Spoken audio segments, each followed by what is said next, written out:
Greetings and a happy solstice to you. Oh my goodness, here we are at the peak.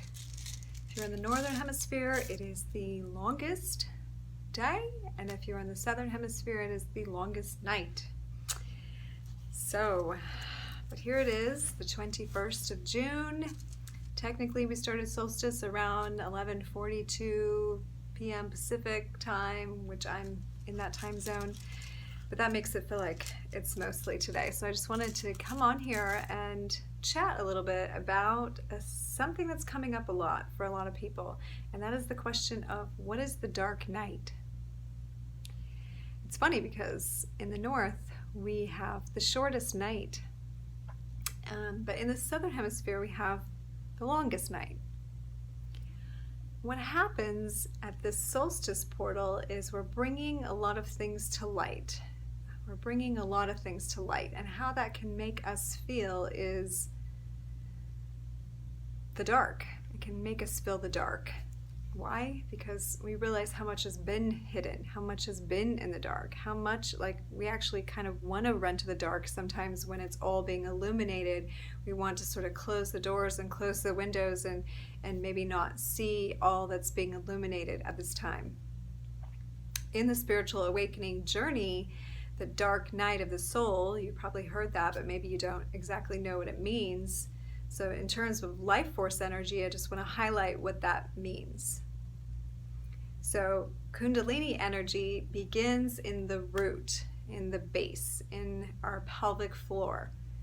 That's where this energy is stored. And when it begins to rise up the spine, when it begins to awaken, this life force energy is piercing the different vortexes or chakra centers with consciousness. And it's opening them up, and it's helping push out anything that's in any of them that might be inhibiting a bigger awareness, a larger state of mind, if you will, an expanded consciousness. Because an awakened being has an expanded view of life and of the universe and the inner workings and how things work and everything. And of course, because the universe is limitless and endless, we can only take in so much of that awareness at a time. So these regulating valves, the chakras, are regulating how much life force energy is coming through at any time, and therefore how much consciousness we are able to manage, how much of this awareness can we handle. And it's divided into various sectors of our life, okay? So the basic ones, food, clothing, shelter, finances, home, that's all first chakra stuff. And second chakra stuff, family, sexuality, karma, ancestral stuff, and basic satisfaction.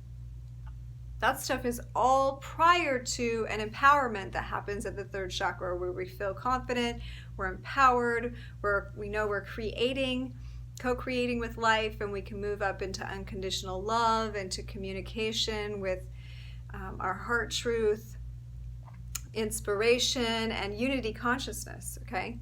And we can access a little bit of each of those even before everything's open wider. Okay, we might access a little bit of each of those because we are going to get as much as life force energy is coming through. But at certain stages in our development, we are opening the chakras more because we need to unload it so that a higher level can come in. And that's happening now with the collective. Is we're all being pushed to the next level. So we're all having to move through first and second chakra stuff at an accelerated rate. So the dark night is indicated when these lower centers are being completely cleansed out, and we're really having to sit in all this matter about food, clothing, shelters, basic security and safety needs, if we feel like we can trust the universe to take care of us or not, if we have it okay with our family or not, if we have some old karma to play out or not, if we're feeling satisfied sexually or not. All of this stuff is first and second chakra, and the Kundalini energy will just bump up and down in those two centers working on our consciousness, playing out in our reality, giving us scenario after scenario after scenario around these issues until we kind of pass the test, so to speak. That's the initiation of the dark night.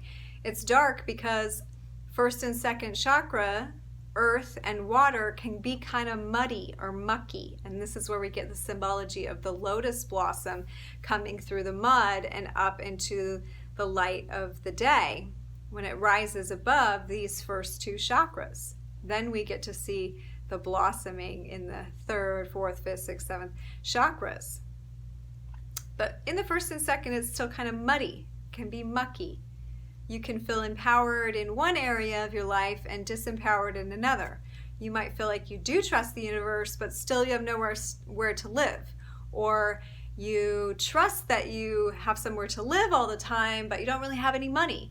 Or it can show up in various different ways. Or you can feel like strong in your sexuality, but disconnected from your family. Or you can feel really connected to your family and disconnected sexually. Or you can feel sexual energy, but nowhere to satisfy it. These are all issues of first and second chakra. So dark night is when we're just sitting in those things and we're having to face those things. And we're realizing we can never run away from them because they're us. So whatever scenarios are playing out in your life right now, especially at the solstice, are around this energy wanting to be illuminated so that we can all pass the test, go to the next level, and reach what actually the third chakra is, the solar chakra. It's called soul. It's the fire element. It is shown as a symbol of a sun. And here we are at solstice, which is the sun portal, this chakra. So once Kundalini reaches here, we don't have to keep going down in those other ones anymore. They've actually shown throughout the yogic texts and in all the practices of the yogi that once you get Kundalini to move beyond those lower two chakras, it won't go back down there and hang out anymore. That doesn't mean you'll never have those issues, but you'll never have them in the same way again. They'll never be the struggle that they were. They'll never take you down to the floor in the same way. You might experience them, but you know what to do. They're there, but you can witness them. You can handle it. And you also begin to manifest at a higher level because third chakra is a manifestation. Fourth chakra is manifestation. Third chakra is you're empowered, motivated, confident, and co-creating with life. And fourth chakra is actually called the wishing tree, which, secrets of all time would say they didn't want to release the truth of the heart chakra because the power that it has when it's truly pierced with Kundalini and awakened, and all of our self-hatred and feelings of not worthiness and all of these jealousies and all of these things are cleansed from the heart, then truly we can have anything our heart desires. That's the truth of the heart chakra opening. And so, part of our soul knows that. Part of us knows that. And we try to seek going in that way, but we have part of us that's fighting. If you've ever read the Paramahamsa Yogananda's interpretation of the Bhagavad Gita, he speaks of it really very much in terms of the chakras opening and the battle that goes on within the mind and in the body over the lower kingdom versus the divine realm. The body kingdom that's ruled by ego mind versus the body kingdom that's ruled by spiritual mind and higher consciousness. And this is the difference between an awakened Kundalini and an unawakened Kundalini, an unintegrated life force. So when we're not fully awakened or not fully integrated, because we could have the energy running, but we don't know how to process it. Because it's not just about the energy, it's also about being able to process it, understand it in the mind, integrate it into our consciousness and into our actions, embodiment. So there's two parts to awakening, the energy part and the consciousness part. That's Shiva and Shakti if you look at the yogic texts. Shiva is consciousness, the part of you that holds space for Kundalini, life force energy, which is Shakti. You've heard of the Shakti pot?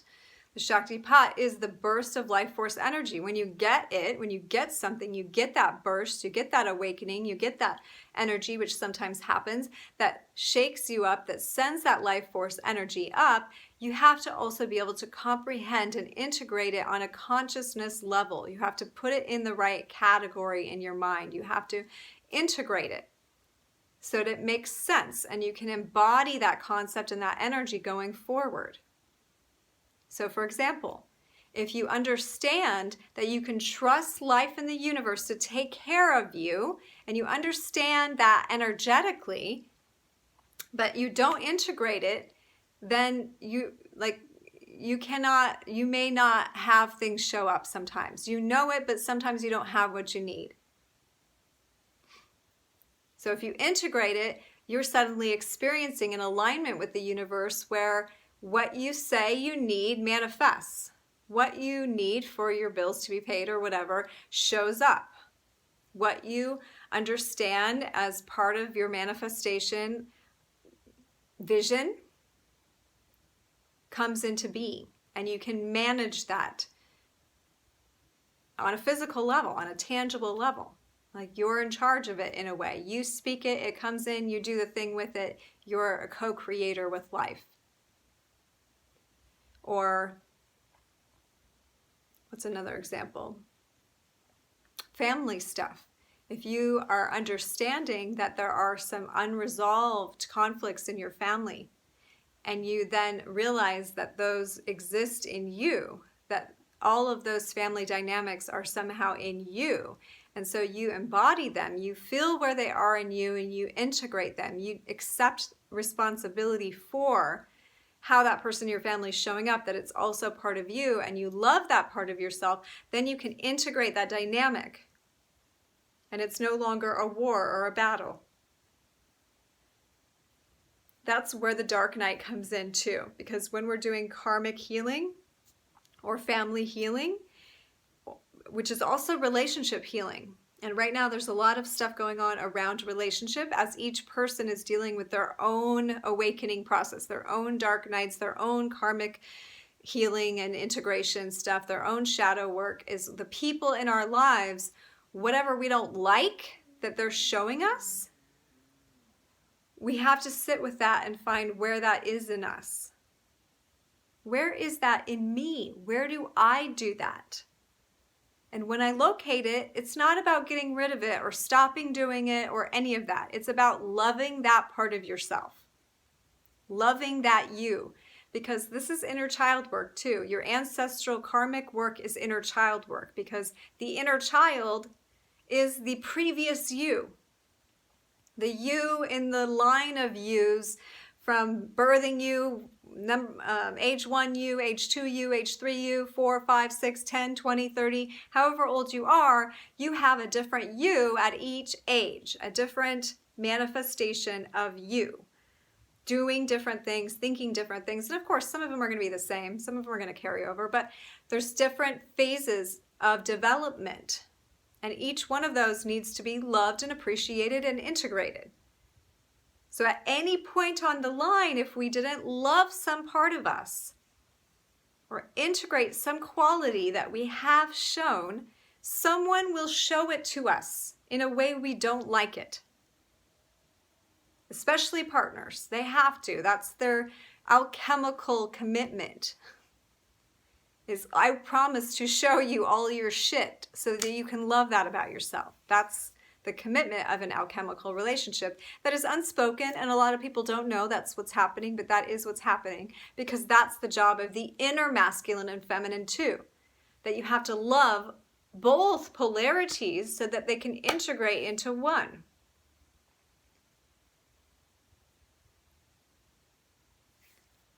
So if your partner gives you the silent treatment and you hate that, then you go, where do I do that?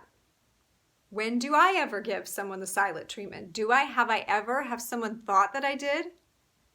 And yes, when you find that place in you, you love that about yourself, so you can integrate that. and appreciate how that has benefited you and how that's benefited them. And then boom, that's no longer a trigger if you really do the integration work. And that's how we start to climb out of the dark night of the soul, is we integrate and we love all these parts of us and we get good. You might call it acceptance work or forgiveness work, or this is what 12-step stuff is all about too, where you're looking at the past, or you're looking at your family, you're looking at where you're dissatisfied, you're looking at your mishaps in the world, and you're getting good with them. You're going into a forgiveness state or a repentance, if you will, or any kind of love acceptance work that you know. Ho'oponopono is also really good to get us beyond this dark night. And also, dark nights can look like depression. They can look like deep depression. They can look suicidal sometimes if you really get into them.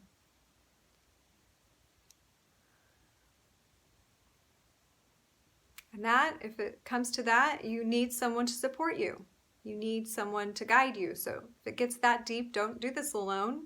Get some assistance. If you need help, I can help you. So reach out to me either via the comment here or stageofbliss@gmail.com.